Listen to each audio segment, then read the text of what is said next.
Welcome to OECD Podcast, where policy meets people. Welcome to this edition of OECD Podcast, where we're delighted to be joined by Max Jablonowski from business at OECD and Betty-Ann Bryce, who works on rural policy, also at the OECD. Today, we're going to dive into the world of the Olympics and Paralympic Games, one of the world's biggest international sporting events. The 2024 Games took place here in Paris, the city that also hosts the OECD, and both of today's guests had the opportunity to volunteer at the 2024 Games. It's certainly true that these huge sporting events wouldn't be possible without volunteers. In fact, they are truly the unsung heroes who contribute so much in so many ways. In fact, about 1/4 of the population declared having volunteered formally, that's to say through an organisation, in the past month across the OECD. But despite its importance, volunteering has been under pressure in recent times. Today, we're going to discuss how volunteers contribute to people, places and firms, and how their experiences shape both the events and the volunteers themselves. So huge thanks to Max and Betty-Ann today for joining us on OECD Podcasts. Thank you so much. Welcome. Thank you for having us. So most people are familiar with the Olympic and Paralympic Games as one of the biggest sporting events in the world, but few of us have actually had a first-hand experience of the Games. So let's start with you, Max. If you can tell us a little bit about your experience at the 2024 Games and what you think made the Games stand out or how they were unique in comparison to other Games.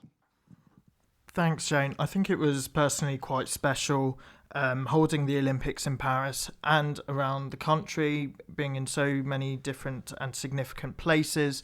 For example, the beach volleyball setting right in front of the Eiffel Tower is really quite iconic, and also the opening ceremony being held along the Seine was really quite special, especially being a sporting fan. Seeing the handover of the flame between Zinedine Zidane and Rafa Nadal was truly quite special. I think for me, what I completely agree with Max, and I will add what made it really interesting was the reuse of the venues. I think in the past, I had the privilege of volunteering at a different Olympic game, and I liked the fact that they were reusing and thinking about how to make multiple and diverse use of different venues. Of course, that comes with some benefits and maybe some challenges, especially if you're trying to move from one to another.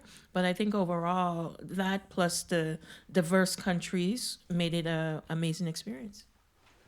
Great. And then Max and Betty-Ann, what would you say was your most memorable moment of the Paris 2024 Games? Where to start? I mean, I think, again, as a sporting fan, I particularly enjoyed tennis. So seeing Djokovic finally win that gold was truly quite special. But if we turn to the volunteering, I think having to see the athletes being able to celebrate in person, especially because I volunteered with the Paralympians, I think that was truly special for them to celebrate their achievements, but also what they've been through. I think for me, it was I particularly volunteered because I'm Jamaican. So I had a vested interest in seeing the Jamaicans participate in person. So it was great to see the flags, to see the countries, to see just how devoted and engaged everyone was, and to see the different sports. I myself discovered new sports that I never thought that I would be so fascinated by, and I was just taken with how much it was loved and how interactive the experience was. That's brilliant. I mean, volunteers are very much the unsung heroes that, these huge global events really rely on. And I guess we've seen, and unfortunately, the world, we've seen declining rates of volunteering in these past years. In fact, the OECD has noticed a rebound of sorts in certain OECD countries and economies. But let's get some of your insights. Max, maybe to you first, what inspired you to volunteer in the first place? So even before that, I volunteered at the Paralympics in 2024. I had the opportunity to volunteer for a Fulham Football Club Foundation back when I was at school due to an initiative in the UK called the Duke of Edinburgh Awards, which enables young people to get involved in certain activities and their passions, and one of the options is volunteering. And then I used to actually play for Fulham Football Club Foundation each weekend. I was getting too old for their groups, and they actually turned around and said, hey, why don't you come and do volunteering for us? And that enabled me to go along and help younger kids develop their skills at football through coaching. And that actually helped me later in life continue volunteering, which is why I wanted to come back and do it last year even, at the Olympics.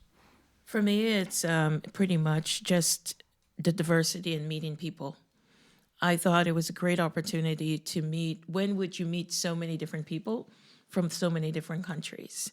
And when would you be able to engage in so many different ways and learn more about people?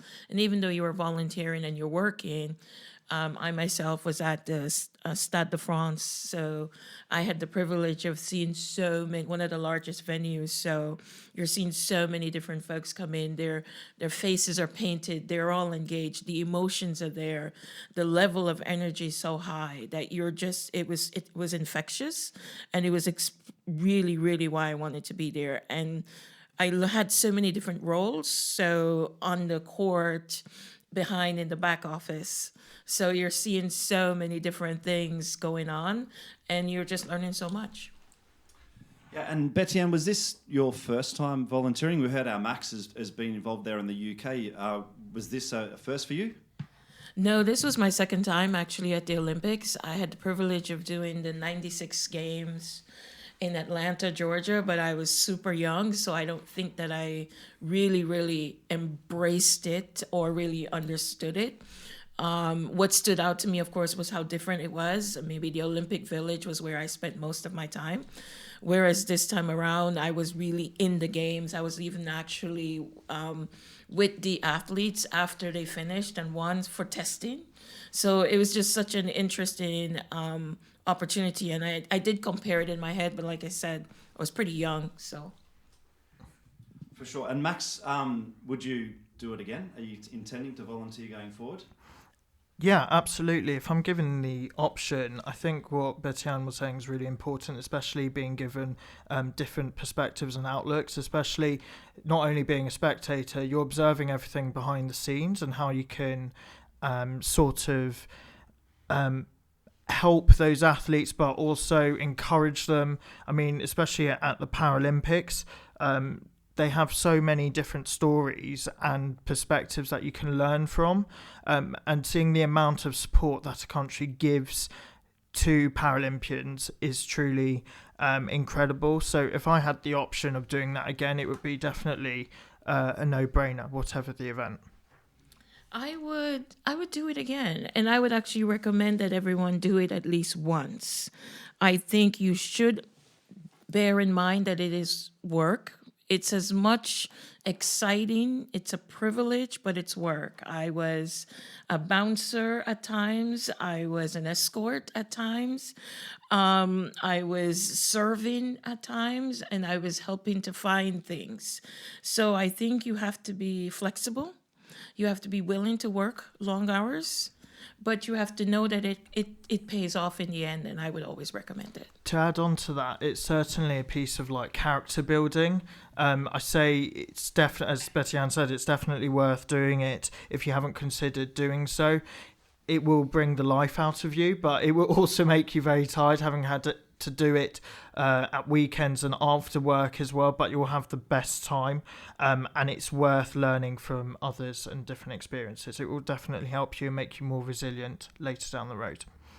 Brilliant. Yeah, that's a huge encouragement. I think what we could do is turn to more of the policy aspects and angles at this point, having heard about your experiences and how rich they were. Let's turn to skills, in fact. I mean, on top of contributing to a wider economic and social good, volunteering comes with like heaps of other benefits. So on a personal level, volunteering can increase self-esteem, widen networks, and give people these valuable skills. So maybe Betty Ann, what kinds of benefits or skills did you gain from participating as a volunteer? I think it's hard to be a volunteer and be an introvert. I think that's what I will say. And I say this as someone who considers myself an introvert. But when you're trying to help someone who's lost, or you're trying to show people to their seats, or maybe delicately encourage them to sit in the assigned seat as opposed to the seat they would love to sit in. It really means that you have to learn diplomacy. You have to communicate in a way that is friendly, show some authority, but at the same time be friendly. And that forces you to kind of, how much of that is in your emotional balance. Maybe that's not how you are. And then also I like to say, a lot of track and field. I was running, you have to be willing to run from left to right and to just be moving around. So the skills that you think you need are not the skills that you have on the job. It's really more also putting your pride aside, being a bit humble, because maybe you are serving, maybe you are bringing folks some drinks, maybe you are helping an elderly person. It's really about being flexible and adapting to the moment, and then learning to communicate with different cultures in a way that maybe you wouldn't think about. You also have to be, I think, quite self-motivating and a self-starter. Those are the core things, I think, is to get into sort of this sort of volunteering. You have to be proactive as well, and you have to be, most importantly, aware. Having volunteered during the Paralympics, accessibility was a huge thing that you have to look out for, given so many different needs of individuals, and that can make it a lot harder, especially when you're dealing with all other aspects, as you said, making sure people get somewhere, being open to do all sorts of tasks. But yeah, accessibility and awareness was a huge thing that I was able to experience this year. Has made me more self-aware, I'd say. Yeah, so indeed, I think what you're talking about is a lot of soft skills that don't necessarily come from formal training or programs. But I imagine that at the Olympics, you had some kind of training from the authorities and those people that were running it. Yeah, for sure. I mean, we had some form of training from Paralympics GB. We had a formal induction day where we were given training on sort of everything from fire safety to the different types of accreditation as to where people need to go. We were also given some basic first aid training, the different levels of people that you'd have access to, as well as the different leadership as to who to get in an emergency. So yeah, it was really quite eye-opening as to the number of people involved in dealing with running such a huge event, especially at a venue such as the Paralympics GB House, which is where I was, where all the broadcast services were based, and which is where the athletes came back to celebrate their achievements or their, sorrows as well. And it's also where family were involved in coming to visit the athletes. So you had to be perceptive to all different types of people and agendas. I think from our side, we also received training, but what I will say is that it's at the OECD, I'm sure Max will agree, we all do conferences. And no matter how much you prepare, everything that can go wrong will. And I think when you have a venue as big as Stade de France, that happens. And I think there's only so much training you can have, and then you have 30,000 people. So what I will say is that they did the best they could to prepare us, but there are moments where we just had to kind of work off the cuff and adapt. And that happened a lot. Going back to Max's point, we had a lot of persons who needed support getting from the gate to where they were sitting in Stade de France, and we weren't necessarily always well equipped to do that, so we had to improvise. Great. And do you see these skills and this experiencing like influencing your future professional or personal endeavours in life? Yeah, for sure. I think it certainly boosted confidence, which at times can be quite low, especially working in such a high-pressured environment. So to be able to experience volunteering with so many different individuals really brings something to you, but it also brings you a lot of resilience. I think certainly when volunteering at the Paralympics, you have to be very strong for these athletes, not only when they achieve, but also when they don't achieve what they wanted. And because they've been through so much as well, you really have to be open-minded, be considerate, and I think those are transferable skills which will help me also professionally but also personally. I think for me, two skills stood out: diplomacy. I say this because I had the privilege of maybe working out the front with the VIP sections with reporters as well, but it's Stade de France, and so there was always the need to get in front of to be seen. We worked near where the medals were being given out, so of course you are always delicately asking folks to sit here, don't be here. Also having VIPs and also delicately telling them, even though they're VIP, their VIP pass doesn't work here.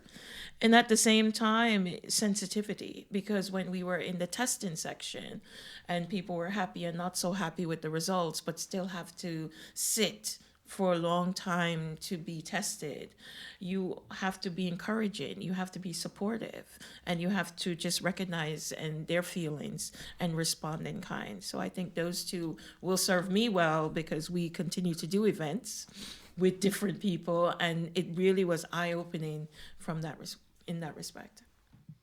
Yeah, that's great. Let's really dig into OECD work now. I mean, one of our core interests at the OECD regarding the hosting of large-scale international events stems from their legacy.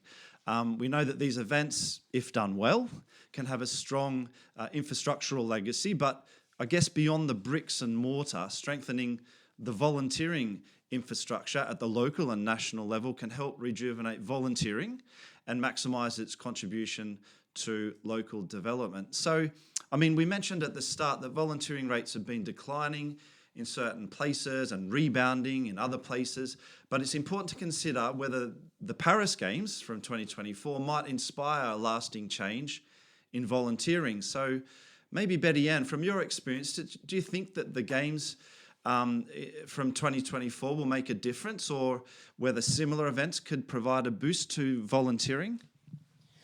I definitely think it will and could provide a boost to volunteering. I think that what we sometimes take for granted is that people don't think that they can be a part of something. And the Olympics, something of that scale, and knowing that anyone could be a part of it is important. Whether you're from a rural area, urban area, whatever your background, you can be a part of something that's significant. And I think how you communicate that going forward could encourage others to participate. We talk a lot at the OECD about participatory governance and co-design and having voices at all levels have a role in government. And this is just a small sign of how you can, in a moment where we need to build trust or rebuild trust in institutions, having people of different walks of life be involved in something so significant is something they'll always remember and share with their families and think about bringing back or participating even more. Indeed. So there's no doubt that your experience could offer valuable lessons on promoting volunteerism going forward. But maybe just to finish up with, do you have any insights on what governments should learn from your experience, or what they could take away and how they could promote volunteering going forward, Max? Yeah, for sure. I mean, during the Paralympics, the UK government were actually very good in announcing further funding initiatives during Paralympics GB. So the Paralympics GB House were able to host the Secretary of State for Sport, or DCMS, Lisa Nandy, where they announced further funding. And I think governments need to take the opportunity to work with global event providers to provide opportunities for all, including for upskilling. I think it's hugely important. It will give a positive outlook on not only the government, also the organisations, but even better, providing opportunities for people. For me, I think it's important to demonstrate the benefits. I think sometimes there's an exclusivity to certain things, and then it becomes only those folks can participate, and some folks who want to do it don't see the value that they could bring to them. So I think government should really think about how to take advantage of the diversity of folks that were participating and use them to be the intermediaries to show that from different walks of life, from different genders, you can play a role. And this is how you can use this experience in the future. So someone who is going to have to take time out of their busy day to do it can say, this is the value that it's going to bring, not just to me, but this is how I could use it. And that's very important, because maybe some folks have the time, but some folks don't have the time, even if they want to. So we need to reach both. Yeah, absolutely. So thanks so much to Max and to Betty Ann for your great insights. And absolutely, governments and authorities can take away lots from your involvement in volunteering. So, we've heard how volunteering has both personal and societal benefits. Indeed, volunteering has direct positive impacts on the volunteers themselves in terms of physical and mental health, civic mindfulness as well, and I guess interpersonal trust, as we heard, lots of examples of that. And both for volunteers and communities, it can be a tool to indeed address loneliness. The OECD, in fact, recently released a report, Unleashing the Potential of Volunteering for Local Development, which provides an international comparison of trends and tools. It does a deep dive into local and national approaches, such as developing these strategies at the different levels and enabling legal frameworks. As well, it looks into how to improve the volunteering market, which can help to rejuvenate volunteering. So thanks for listening today. For more information, you can go to the OECD website and search for volunteering to access that report. And you might also check out the OECD Local Development Forum under events for more information around legacy and large-scale international events. So please do join us again soon for more OECD podcasts. To listen to other OECD podcasts, find us on iTunes, Spotify, Google Podcasts, and SoundCloud.com/OECD.